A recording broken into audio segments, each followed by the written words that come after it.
Hello students, आप सबका unitary method के क्लास में वेलकम। ये वीडियो में हम यूनिटरी मेथड सीखेंगे। यूनिटरी मेथड हम क्यों करते हैं, कैसे करते हैं, ये हम बहुत सारे एग्जाम्पल्स और न्यूमेरिकल्स के ज़रिए सीखेंगे। ये वीडियो उन सब स्टूडेंट्स के लिए बहुत ही उपयोगी होगा जो स्कूल लेवल में हैं, जिन्होंने यूनिटरी मेथड अपने क्लास में पढ़ा है, और उन सब स्टूडेंट्स के लिए भी होगा जो हायर क्लासेस में हैं लेकिन जिनका मैथ्स में बेस थोड़ा वीक है। ये चैप्टर बिल्कुल एक परफेक्ट चैप्टर है अपना मैथ शुरू करने के लिए, क्योंकि ये बहुत ही एक एलिमेंटरी चैप्टर है।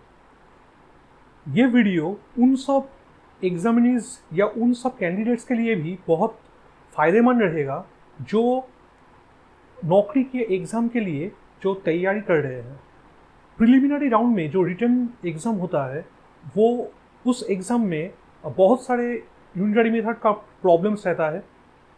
हाँ, ये है कि वहाँ पे हमें शॉर्टकट टेक्निक्स अप्लाई करना पड़ता है, लेकिन अगर एक्सप्लेनेशन हमारे पास क्लियर होता है तो वो शॉर्टकट्स भी याद रखना बहुत ही आसान हो जाता है।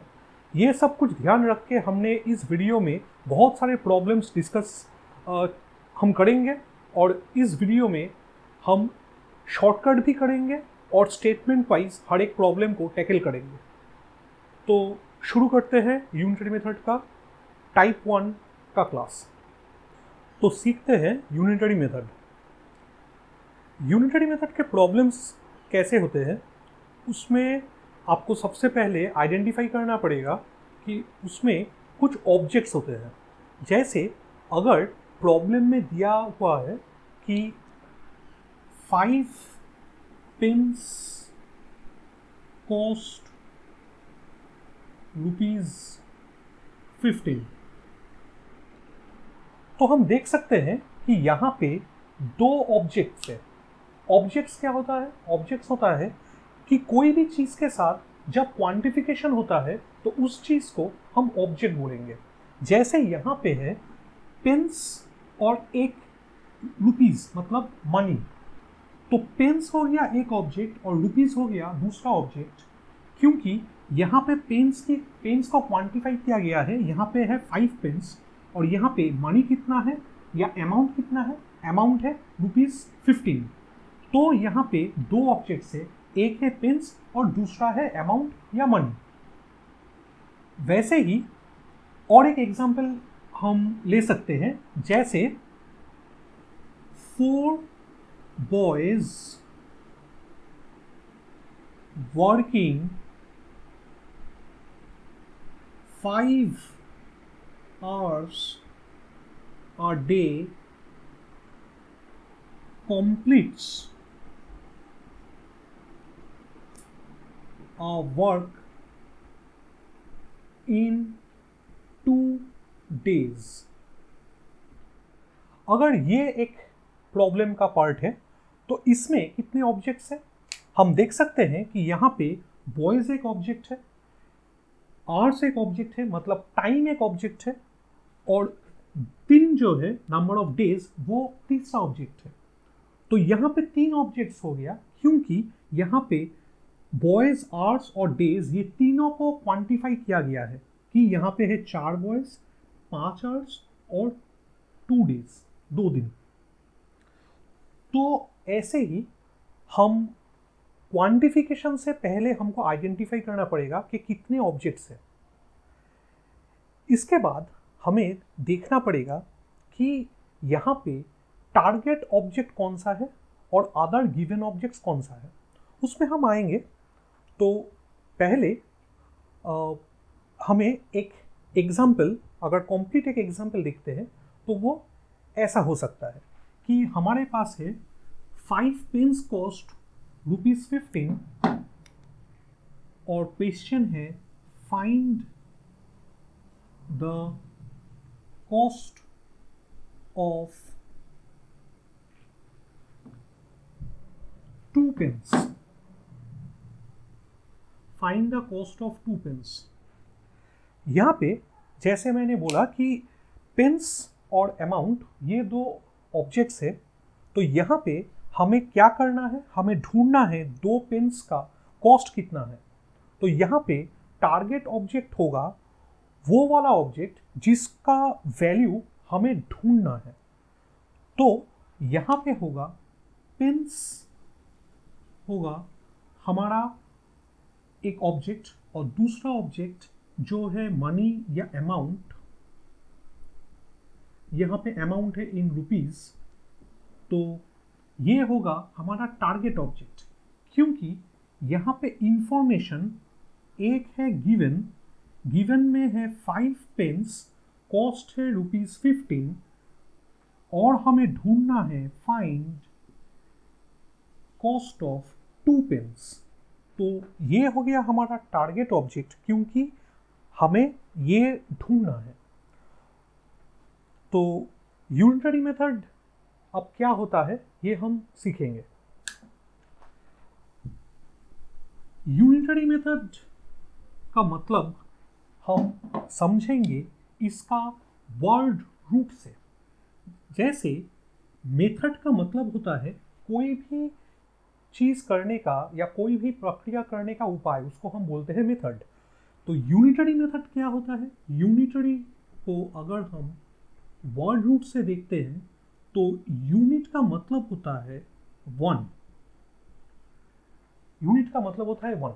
जैसे अगर कोई नंबर लेते हैं, जैसे एक नंबर हमने लिया है 24, तो इसमें ये 4 जो है इसको हम बोलते हैं वंस प्लेस, या हम इसको बोलते हैं यूनिट्स प्लेस। मतलब कोई भी क्वांटिटी अगर हमें ढूंढना है, कोई भी ऑब्जेक्ट का कोई क्वांटिटी हमें ढूंढना है, तो पहले हमें उसका 1 वैल्यू ढूंढना होगा। मतलब कि हमें अगर ढूंढना है पेन्स कितना, कॉस्ट कितना है 2 पेन्स का, तो पहले हमें 1 पेन का कॉस्ट पहले ढूंढना है। तो ये होता है यूनिटरी मेथड। यूनिटरी मेथड को हम सिंप्लीफाई करके 2 मेथड्स में हम सोच सकते हैं। जैसे पहला है मेथड 1। मेथड 1 में है कि अगर आपके पास 2 ऑब्जेक्ट्स है और आपको बोला गया है कि एक ऑब्जेक्ट का कॉस्ट या वैल्यू है इतना, और आपको ढूंढना है बहुत सारे वैसे ही ऑब्जेक्ट्स का कॉस्ट या वैल्यू, तो आपको क्या करना पड़ेगा? आपको सिंपली ये 2 वैल्यूज़ को मल्टीप्लाई करके रिजल्ट निकालना होगा। मतलब suppose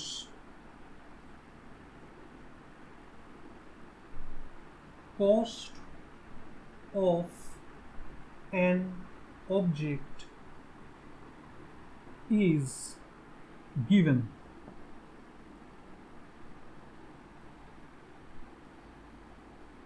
then cost of any number of objects is obtained by multiplying the cost of the object by that number।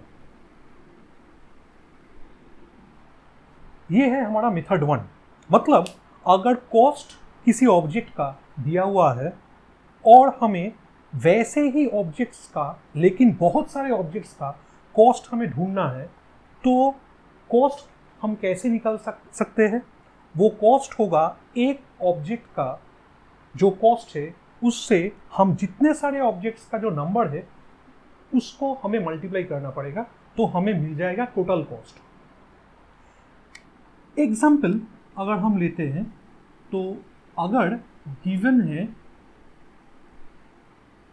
1 pen cost ₹5, तो हमें अगर ढूंढना है कि 8 पेंस का कॉस्ट कितना है, तो 8 पेंस का कॉस्ट होगा ₹5 इंटू 8 इक्वल टू ₹40। तो ये होगा 8 पेंस का कॉस्ट। एक पेन ₹5, तो 8 पेंस इस रूल के हिसाब से या इस मेथड के हिसाब से ये होगा 5 इंटू 8, तो वो होगा ₹40। तो इसका एक्सप्लेनेशन बहुत आसान है कि अगर हमें एक पेन खरीदना है और हमें अगर देना पड़ रहा है ₹5, अगर हमें 2 पेन खरीदना है तो हमें फिर से देना पड़ेगा और एक ₹5, तीसरे में हमें देना पड़ेगा और एक ₹5। तो ऐसे अगर हम ₹5 को ऐड करें,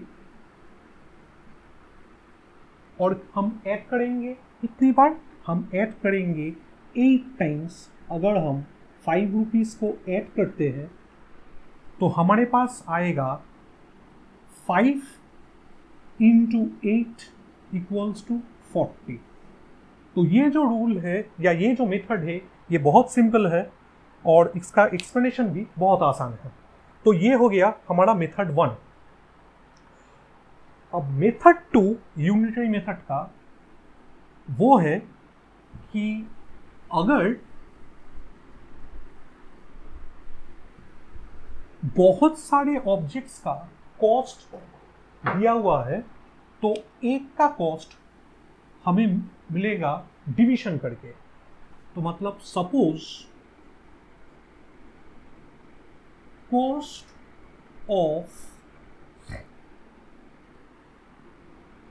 cost of a given number of similar objects is known, then cost of one object is obtained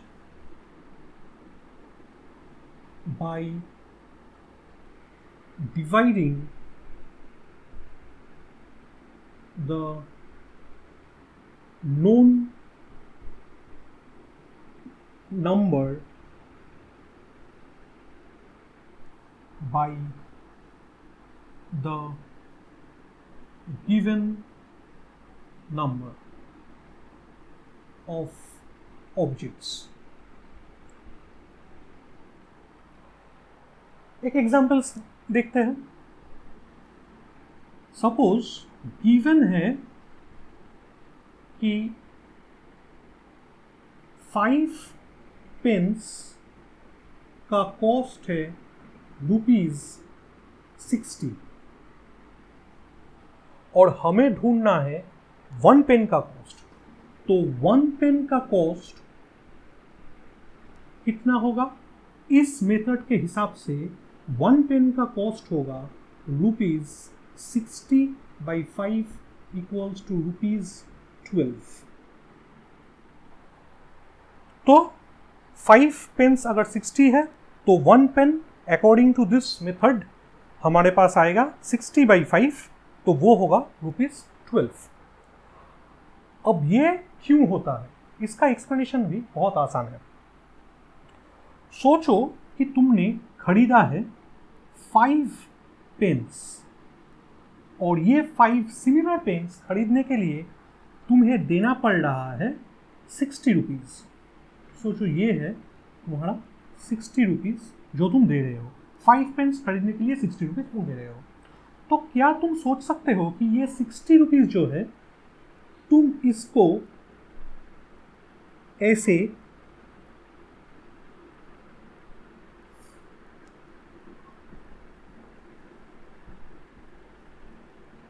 five parts में तुम दे रहे हो और हर एक पार्ट का वैल्यू है 12 का।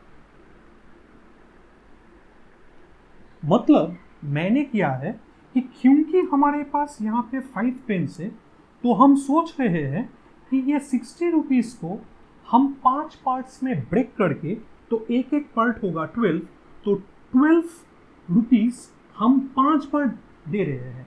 मतलब आई हैव यूज्ड कि इसका वैल्यू है 12 इंटू 5 इक्वल्स टू 60। 60 रुपीज़ को हमने ऐसे डिकम्पोज किया है।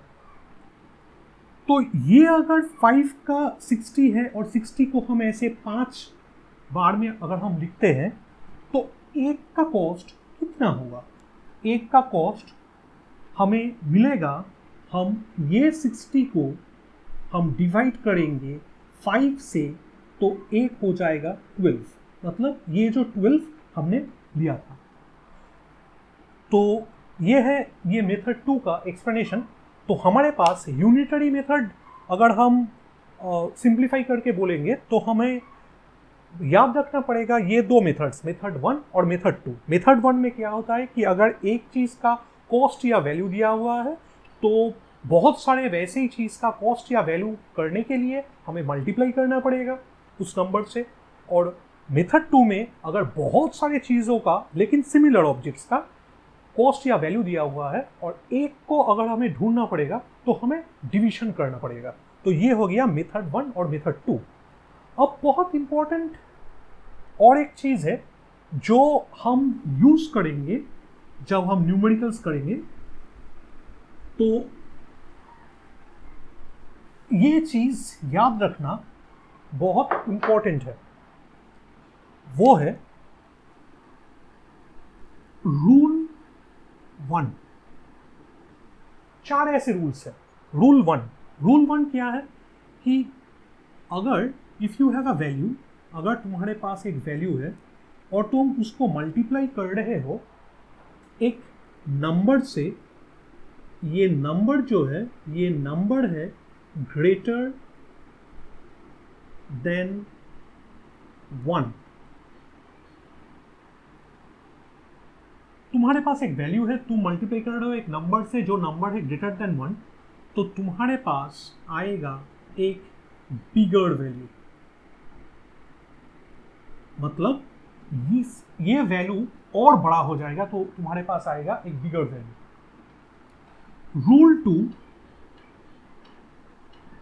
ये है कि तुम्हारे पास एक वैल्यू है और तुम मल्टीप्लाई कर रहे हो एक नंबर से, लेकिन वो नंबर जो है वो नंबर है लेस देन 1, तो ये आएगा एक स्मॉलर वैल्यू। मतलब ये वैल्यू अगर एक और एक वैल्यू से जो कि ना 1 से छोटा है तो एक स्मॉलर वैल्यू, तो ये वैल्यू इस वैल्यू से छोटा हो जाएगा। रूल 3, अगर तुम्हारे पास एक वैल्यू है और तुम उसको डिवाइड कर रहे हो एक नंबर से जो नंबर है ग्रेटर देन 1,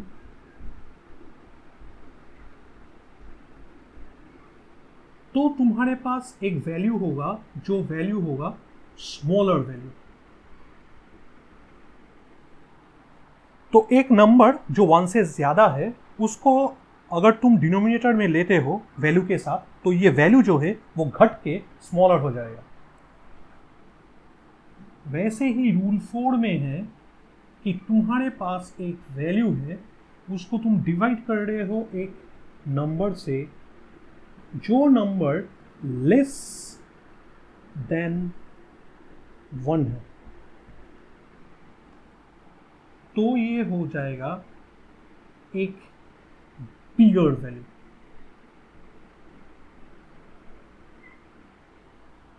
तो एग्जाम्पल्स बहुत सिंपल है, कोई भी एग्जाम्पल ले सकते हैं। जैसे इस चीज़ का एग्जाम्पल है, अगर वैल्यू है सोचो कि 12 और मैं मल्टीप्लाई कर रही हूँ एक नंबर से जो नंबर है 2, तो ये हो गया 24। तो 24 जो है वो 12 से बड़ा है। इसमें एग्जाम्पल क्या हो सकता है कि हम एक वैल्यू ले रहे हैं 12 और उसके साथ हम मल्टीप्लाई कर रहे हैं हाफ, तो हाफ जो है वो 1 से छोटा है, तो ये हो जाएगा 6। तो ये जो 6 है वो एक स्मॉलर वैल्यू है in comparison to this given value. वैसे ही थर्ड में हम एग्जाम्पल ले सकते हैं कि वैल्यू अगर है से 12 और हम डिवाइड कर रहे हैं एक नंबर से जो कि ना ग्रेटर देन 1 है, तो हम अगर यहाँ पे डालते हैं 3 तो ये हो जाएगा 4। तो ये जो 4 है ये गिवन वैल्यू 12 से छोटा है। और यहाँ पे एग्जाम्पल अगर यहाँ पे 12 है, हम डिवाइड कर रहे हैं 1/3 से, तो ये नंबर हो जाएगा 36। और 36 जो है वो गिवन नंबर 12 से बड़ा है।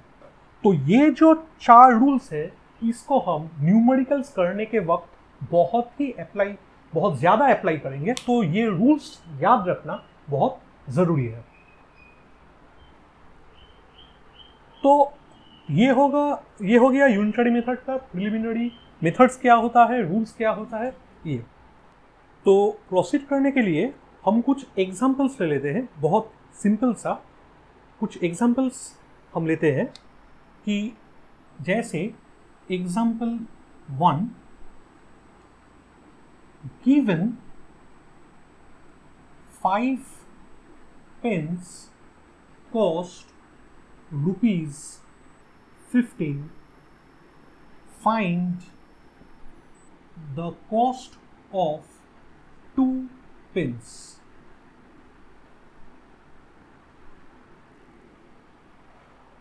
और एक एग्जाम्पल हम ले सकते हैं कि गिवन से 115 sweets are to be distributed among 23 boys. Find the number of boys among which 60 sweets are to be distributed. Example 3 हम ले सकते हैं कि suppose a car travels 80 kilometers in 2 hours.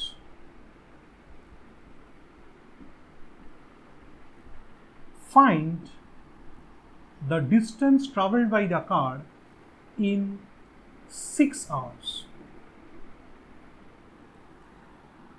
और एक एग्जाम्पल ले सकते हैं कि given 3 women completes a work in 27 days. Find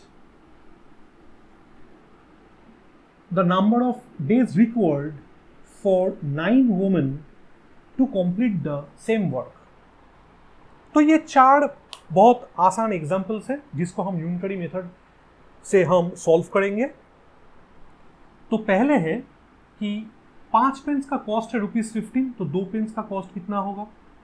फिर 150 स्वीट्स 23 बॉयज़ में इक्वली डिवाइड किया जाता है, तो अगर 60 स्वीट्स है तो कितने सारे बॉयज़ में हम उसको डिवाइड करेंगे। एग्जाम्पल 3 है कि अगर एक गाड़ी जो 2 घंटे में 80 किलोमीटर जाता है तो वो 6 घंटे में कितना दूर जाएगा। और नंबर 4 है अगर 3 वुमेन एक काम कंप्लीट कर सकते हैं 27 डेज में, 27 दिन में, तो वही काम अगर 9 वुमेन करेंगे तो कितना दिन लगेगा ख़त्म करने के लिए। तो ये सब कुछ स्टैंडर्ड प्रॉब्लम्स है जो हम यूनिटरी मेथड से सॉल्व करेंगे। तो यहाँ पे नंबर 1 एग्जाम्पल जो है ये हो गया कॉस्ट ढूंढना। नंबर 2 जो है ये हो गया डिस्ट्रीब्यूशन का प्रॉब्लम, इक्वल डिस्ट्रीब्यूशन का प्रॉब्लम। नंबर 3 जो है ये यूनिटरी मेथड का एप्लीकेशन है डिस्टेंस निकालने के लिए, तो ये हो गया स्पीड टाइम डिस्टेंस चैप्टर का एक एप्लीकेशन। और नंबर 4 ये जो है ये कितना वक्त में एक काम ख़त्म होगा, ये एग्जाम्पल जो है ये टाइम एंड वर्क का एक एग्जाम्पल है। तो ये सब एग्जाम्पल्स और एप्लीकेशंस के ऊपर हम बहुत सारे न्यूमेरिकल सॉल्व करेंगे। तो उससे पहले हम यूनिटरी मेथड सॉल्व करने का जो एल्गोरिथम होता है उसको हम सीखेंगे। तो हम पहले सीखेंगे यूनिटरी मेथड सॉल्व करने का एल्गोरिथम। तो एल्गोरिथम में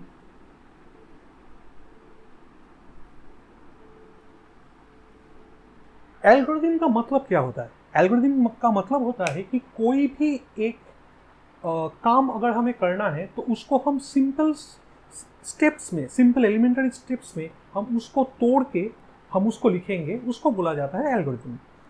तो यूनिटरी मेथड करने के लिए स्टेप 1 का एल्गोरिथम का स्टेप 1 क्या होगा, ये हमने ऑलरेडी डिस्कस किया है कि हमें आइडेंटिफाई करना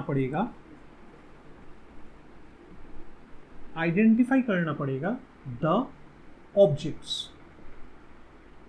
और जब हम ऑब्जेक्ट्स मीन करेंगे तो क्वेश्चन का लैंग्वेज पढ़ के हमें ढूंढना पड़ेगा कि इसमें टारगेट ऑब्जेक्ट कौन सा है। टारगेट ऑब्जेक्ट हमें ढूंढना पड़ेगा, और दूसरा जो है वो अदर जो ऑब्जेक्ट्स है या ऑब्जेक्ट है उसको भी ढूंढना पड़ेगा। स्टेप 2 हमें यूनिटरी मेथड अप्लाई करने के लिए हमें यूनिट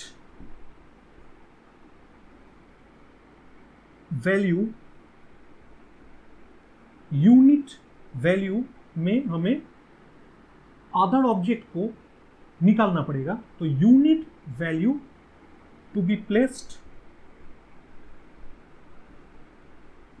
फॉर अदर ऑब्जेक्ट।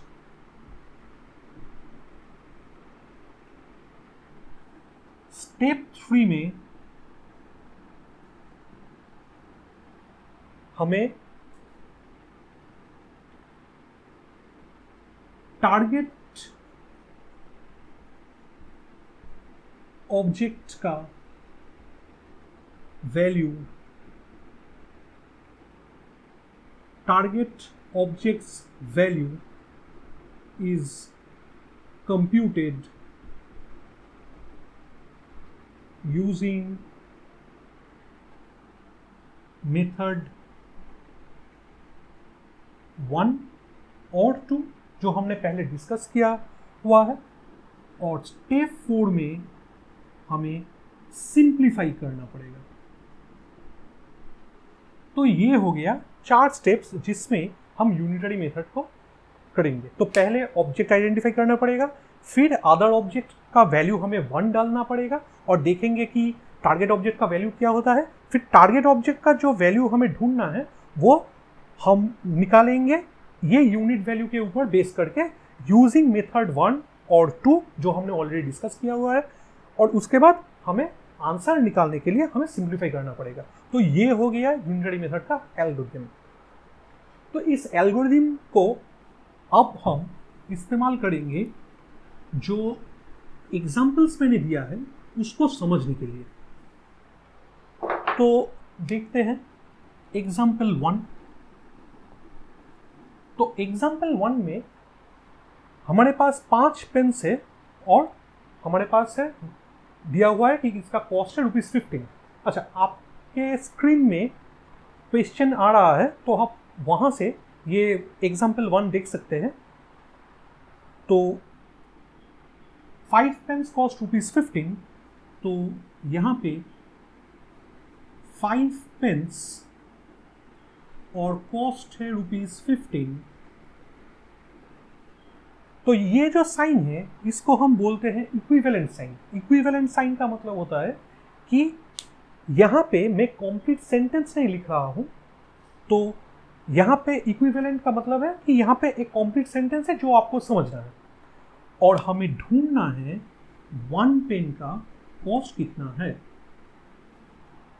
तो एल्गोरिथम के हिसाब से हमें सबसे पहले आइडेंटिफाई करना पड़ेगा कि यहाँ पे ऑब्जेक्ट्स क्या क्या है। यहाँ पे ऑब्जेक्ट्स है, एक है पेन्स और दूसरा है उसका अमाउंट। तो हम लिख लेते हैं। तो पहले है पेन्स, तो पेन्स जो है वो पहले आएगा और फिर आएगा हमारा अमाउंट, जो अमाउंट या कॉस्ट हम लिख सकते हैं कुछ भी, यहाँ पे हम कॉस्ट भी लिख सकते हैं। तो कॉस्ट जो है वो दिया हुआ है इन रुपीस, और ये जो पेन्स जो है ये नंबर्स में दिया हुआ है, तो हम इसको लिख सकते हैं नंबर ऑफ पेन्स और उसका कॉस्ट। तो यहाँ पे है 5 पेन्स और इसका कॉस्ट है ₹15। हमें ढूंढना है एक पेन का कॉस्ट कितना है। तो ये है हमारा प्रॉब्लम। तो 5 पेन्स अगर 15 है तो एक का कॉस्ट क्या होगा, कम होगा। एक का कॉस्ट अगर कम होगा तो हमें इस 15 को घटाना है। तो हम सीधी मेथड 2 यूज कर सकते हैं, जिसके मुताबिक इसका वैल्यू होगा 15/5। तो ये आएगा हमारा 3। अगर जैसे इस प्रॉब्लम में है कि हमें यहाँ पे 12 पेन्स का वैल्यू डालना है, तो एक का अगर वैल्यू हो गया है 3, तो 12 का कितना होगा, 12 का होगा 3 से ज़्यादा। तो इस वैल्यू को हमें अब बढ़ाना है। तो एक का अगर 3 होता है तो 12 का होगा 3 × 12, और ये हो रहा है अकॉर्डिंग टू मेथड 1, तो इसका वैल्यू हो जाएगा 36। तो हमारा आंसर जो है वो होगा 36। ये करने के लिए हमें टारगेट ऑब्जेक्ट जो है उसको हमेशा दाहिने की तरफ ही रखना होगा। बेस्ड ऑन दिस हमें अब स्टेटमेंट्स लिखना पड़ेगा, क्योंकि स्कूल लेवल में स्टेटमेंट्स लिखना बहुत ही इम्पोर्टेंट होता है। और हम अब स्टेटमेंट्स लिखेंगे। तो स्टेटमेंट्स हम ऐसे लिख सकते हैं कि 5 pens cost ₹15. Therefore, 1 pen cost ₹। एक पेन का कॉस्ट कम होगा तो ये हो जाएगा 15/5। यहाँ पे सिंप्लीफिकेशन करने की ज़रूरत नहीं है अभी। Therefore, 12 pens cost ₹15/5 into 12 equals to rupees. यहाँ पे कैंसिलेशन होगा तो इसका वैल्यू आएगा 3, तो 12 × 3 36। अब क्योंकि ये एक प्रॉब्लम सम है, इसलिए हमें कंप्लीट आंसर लिखना पड़ेगा। तो हम लिख सकते हैं कि 12 पेन्स कॉस्ट ₹36। तो ये हो गया हमारा कंप्लीट सॉल्यूशन स्टेटमेंट वाइज। अब यहाँ पे एक चीज़ नोट करना बहुत ज़रूरी है। जब हम एक स्टेटमेंट लिख रहे हैं तो स्टेटमेंट के बीच में कोई इक्वल टू नहीं आएगा। यहाँ पे कोई इक्वल टू नहीं होगा, वैसे यहाँ पे भी नहीं होगा। स्टेटमेंट्स के बीच में यूनिटरी मेथड में कभी इक्वल टू नहीं होता है। लेकिन जब हम उसको सॉल्व करेंगे या सिंप्लीफाई करेंगे, जैसे यहाँ पे हम ये जो वैल्यू है इसको हम सिंप्लीफाई कर रहे हैं, तो सिंप्लीफिकेशन के लिए वहाँ पे हमें इक्वल टू देना पड़ेगा। तो ये चीज़ ध्यान रखना चाहिए, क्योंकि यहाँ पे बहुत सारे स्टूडेंट्स को गलती हो जाती है। तो ये हो गया यूनिटरी मेथड का एग्जाम्पल 1 का सॉल्यूशन। अब हम करते हैं एग्जाम्पल 2। तो एग्जाम्पल 2 वैसे ही एल्गोरिथम से हम देखते हैं। तो उसमें क्या था कि 115 स्वीट्स 23 बॉयज़ में डिवाइड किया जाएगा इक्वली।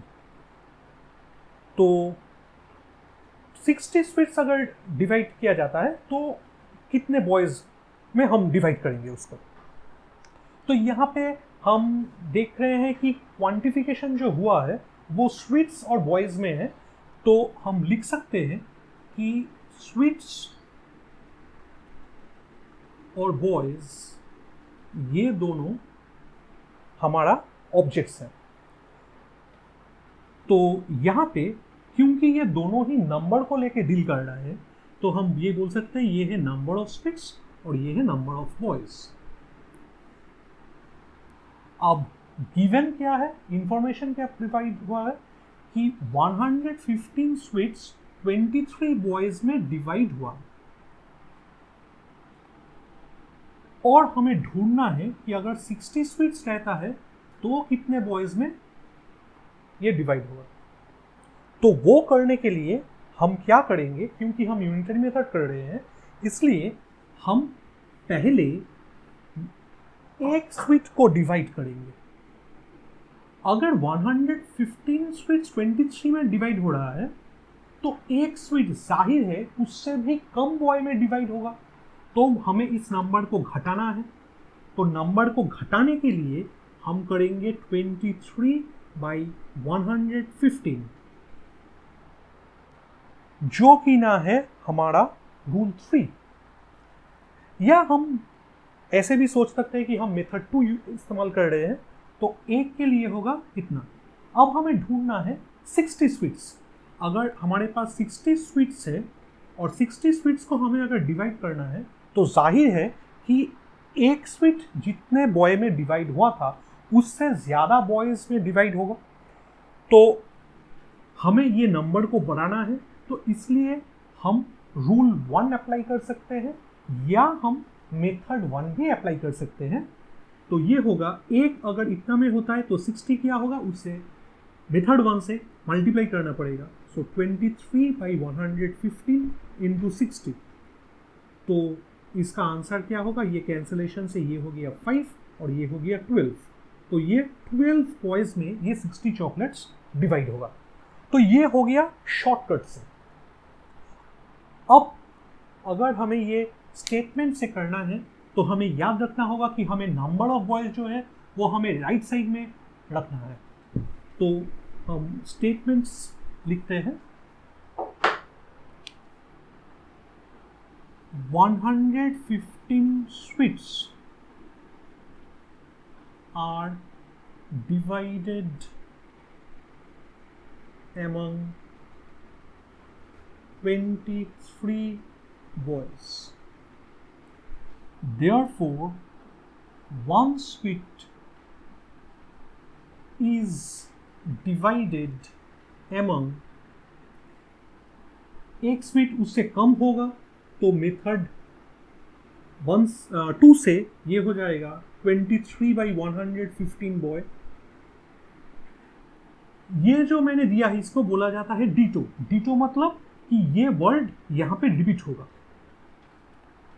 तो अगर हमें 60 स्वीट्स को डिवाइड करना है तो 60 स्वीट्स आर डिवाइडेड एमंग, तो एक स्वीट जितने में डिवाइड हुआ था अगर 60 करना है तो हम मेथड 1 यूनिटरी मेथड से हम करेंगे multiplication. So 23 by 115 into 60 boys. अब यहाँ पे आएगा इक्वल टू और हम करेंगे सिंप्लीफिकेशन। सो 23 ये कैंसिलेशन हो गया 5 से, 5 ये कैंसिलेशन हुआ 12 से, तो ये हो गया 12 बॉयज़। अब आंसर, तो आंसर हम लिख सकते हैं the required number of boys is 12। यहाँ पे ध्यान दो कि मैंने एक रिक्वायर्ड मैंने जोड़ दिया है। ये रिक्वायर्ड एक बहुत ही एप्रोप्रिएट वर्ड है आंसर लिखने के लिए, क्योंकि अगर हम रिक्वायर्ड लिखेंगे तो हमें बहुत बड़ा सेंटेंस नहीं लिखना पड़ेगा। वैसे तो हम लिख सकते हैं, ये पूरा स्टेटमेंट हम लिख सकते थे कि 60 boys are divided among 12, 60 sweets are divided among 12 boys, ये हम आंसर लिख सकते थे। लेकिन उतना लिखना ज़रूरी नहीं है। हम शॉर्टकट से अगर ये लिखेंगे तो ये भी कंप्लीटली माना जाएगा, तो हम ये वर्ड यूज़ करेंगे रिक्वायर्ड। तो ये हो गया एग्जाम्पल 2। एग्जाम्पल 3 अगर हम लेते हैं और अगर एल्गोरिथम से हम उसको सॉल्व करते हैं तो एग्जाम्पल 3 हम देख सकते हैं कि एक है 2 घंटे में 80 किलोमीटर। तो हमारे पास जो दो ऑब्जेक्ट्स है, एक है टाइम और दूसरा है डिस्टेंस। तो टाइम यहाँ पे है इन आवर्स और डिस्टेंस है इन किलोमीटर्स। तो पहला जो गिवन इंफॉर्मेशन है वो है कि 2 घंटे में जो कार जा रहा है वो जा रहा है 80 किलोमीटर्स। तो हमें ढूंढना है कि 6 घंटे में वो कितना दूर जाएगा। तो अगर हम एल्गोरिथम फॉलो करते हैं तो आइडेंटिफिकेशन के बाद 2 घंटे में अगर 80 किलोमीटर जाएगा तो पहले हमें निकालना पड़ेगा 1 घंटे में वो कितना जाता है। तो 1 घंटे में वो कितना जाएगा, ये मेथड 2 से हम बोल सकते हैं कि ये होगा 80/2। तो 6 घंटे में ये कितना जाएगा, 1 घंटे में जितना गया है उससे ज़्यादा होगा। तो अब हम मेथड 1 से कह सकते हैं कि ये होगा 80/2 × 6 इक्वल टू, ये कैंसलेशन होता है तो ये हो गया 240 किलोमीटर्स। तो वो कार 6 घंटे में 240 किलोमीटर्स जाएगा। और अगर हम इसको स्टेटमेंट में अब करेंगे तो स्टेटमेंट लिखने के लिए हमें ध्यान रखना पड़ेगा कि जो डिस्टेंस है वो दाहिने तरफ आएगा। तो हम लिख सकते हैं कि इन 2 hours the car travels 80 kilometers. Therefore, in 1 hour the car travel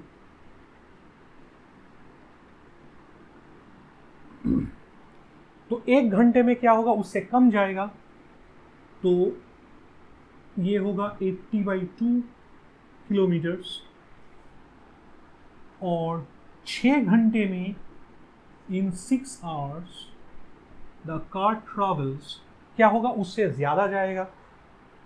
तो हमें इस नंबर को बढ़ाना है। बढ़ाने के लिए हम 6 से मल्टीप्लाई करेंगे अकॉर्डिंग टू रूल 1। तो इंटू 6 किलोमीटर्स।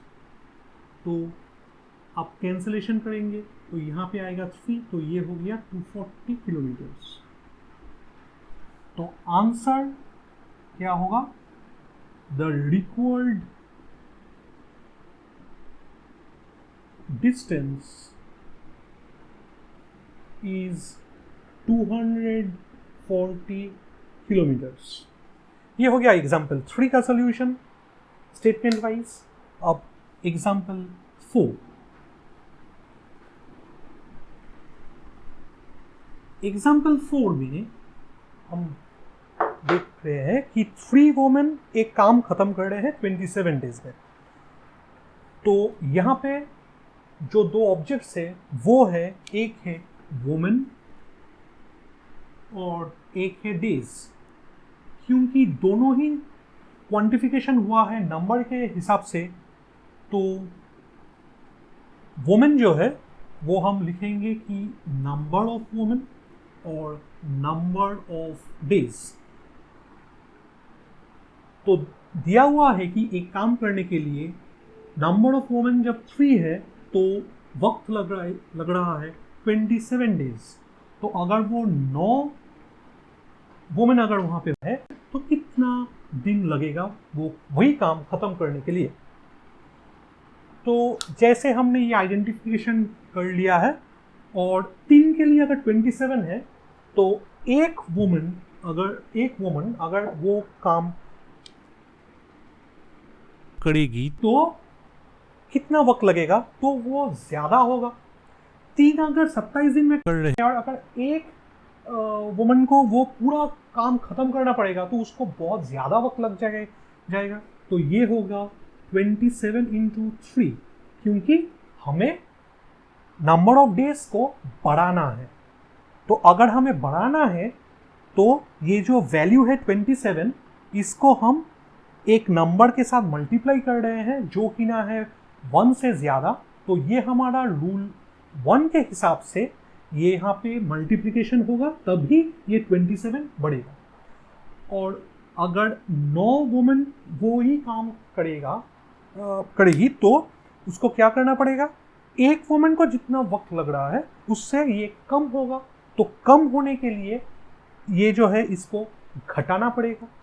तो घटाने के लिए अब हम क्या करेंगे, यहाँ पे हम डिवीजन करेंगे अकॉर्डिंग टू रूल 3 कि अगर कोई भी नंबर है उसको हम डिवाइड कर रहे हैं एक नंबर से जो कि ना है 1 से ज़्यादा, तभी ये वैल्यू जो है ये घटेगा, इसलिए हम 9 से डिवाइड किया। तो अब हम सिंप्लीफिकेशन करेंगे, तो कैंसलेशन करने के बाद ये होगा 9 डेज।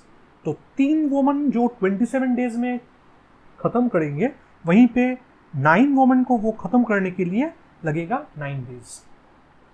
तो अब ये सोल्यूशन हम स्टेटमेंट वाइज करेंगे, ये तो शॉर्टकट मेथड से हो गया।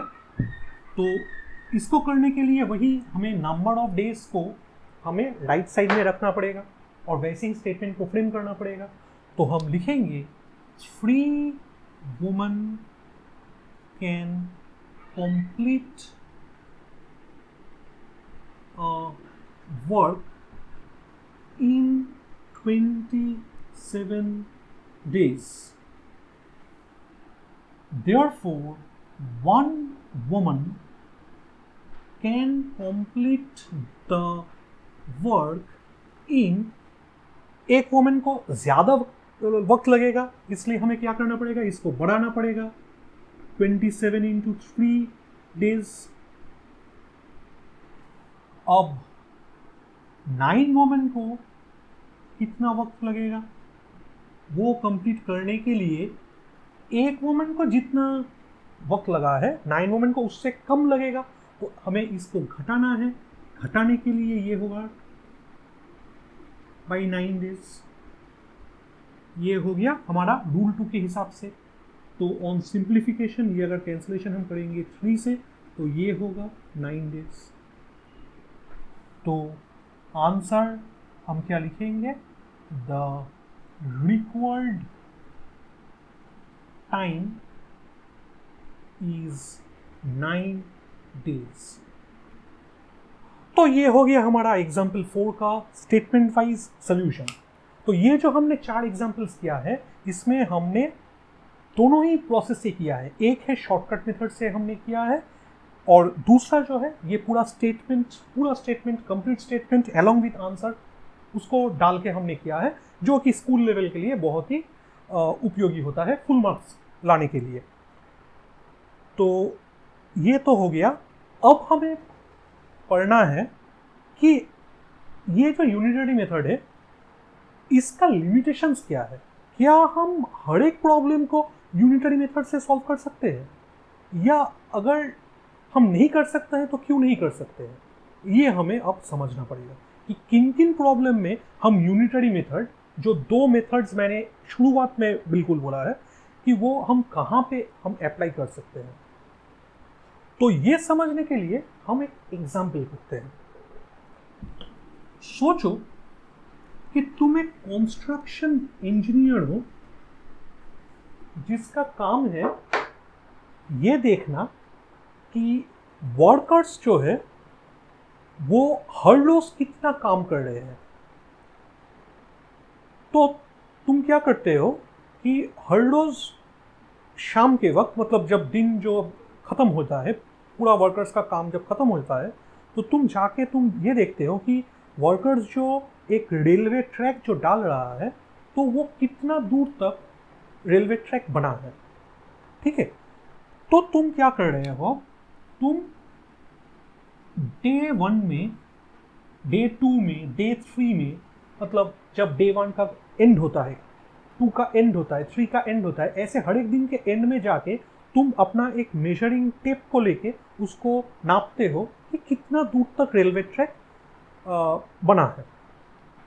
तो ये है डेज और ये है लेंथ।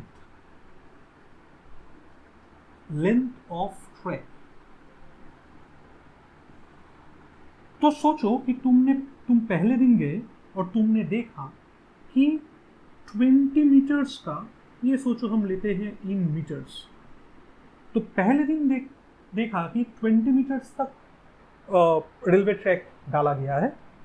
दूसरे दिन जाके तुमने देखा कि 40 तक डाला हुआ है, टोटल लेंथ है 40, मतलब शुरुआत का दिन और दूसरे दिन दोनों मिला के 40 मीटर का ट्रैक हुआ है, बना है। थर्ड डे जाके तुमने देखा कि 60 मीटर का बना हुआ है। फोर्थ डे में एंड के में देखा कि 80 मीटर्स बना हुआ है। फिफ्थ डे में तुमने देखा 100 मीटर्स बना है, और ऐसे ही चल रहा है।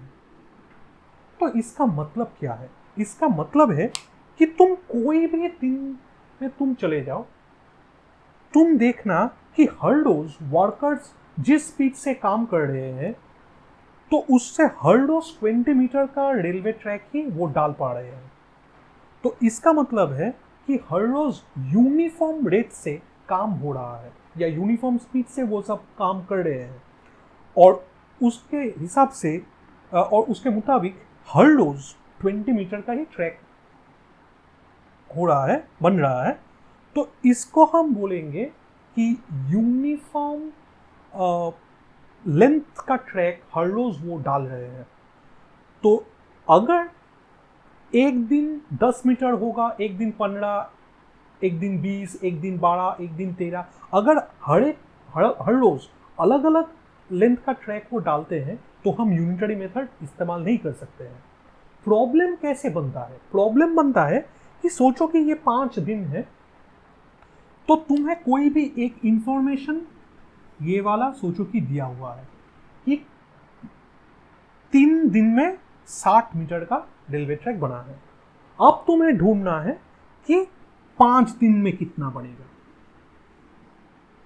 तो ये तो हम हर एक पूरा ये टेबल को कंप्लीट करके कर सकते हैं, लेकिन वो तो बहुत बड़ा हो जाएगा। इसलिए हम क्या करते हैं, हम पहले 3 मीटर से हम 1 मीटर में, मतलब 3 दिन से हम 1 दिन में जाते हैं और देखते हैं कि कितना बना है। तो हम देखते हैं कि यहाँ पे 20 बना है।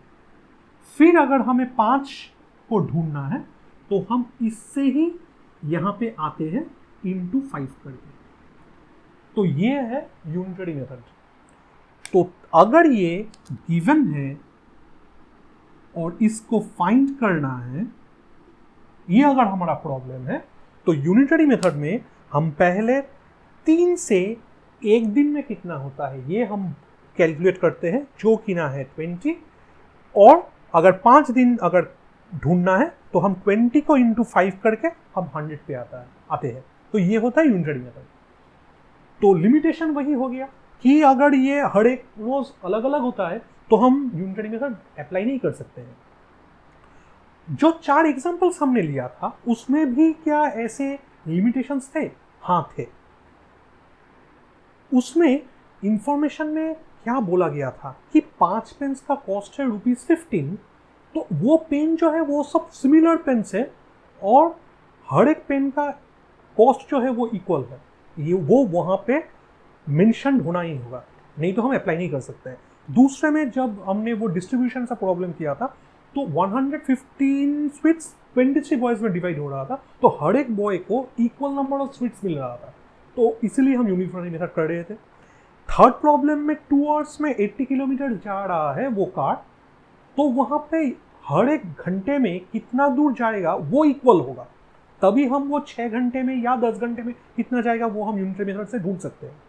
और चौथे में 3 वोमन जो 27 दिन में काम खत्म कर रहे थे, तो वहाँ पे हम ये एज्यूम कर रहे थे कि हर एक वोमन एक ही दिन में, मतलब एक ही टाइप का या एक ही वक्त में एक जैसा ही वो काम करते हैं। उनका काम करने का जो क्षमता है वो हर एक वुमेन के लिए वो इक्वल है। ये था वहाँ का एजम्पशन, तभी हम यूनिटरी मेथड अप्लाई कर सकते हैं। तो ये हो गया यूनिटरी मेथड का लिमिटेशन।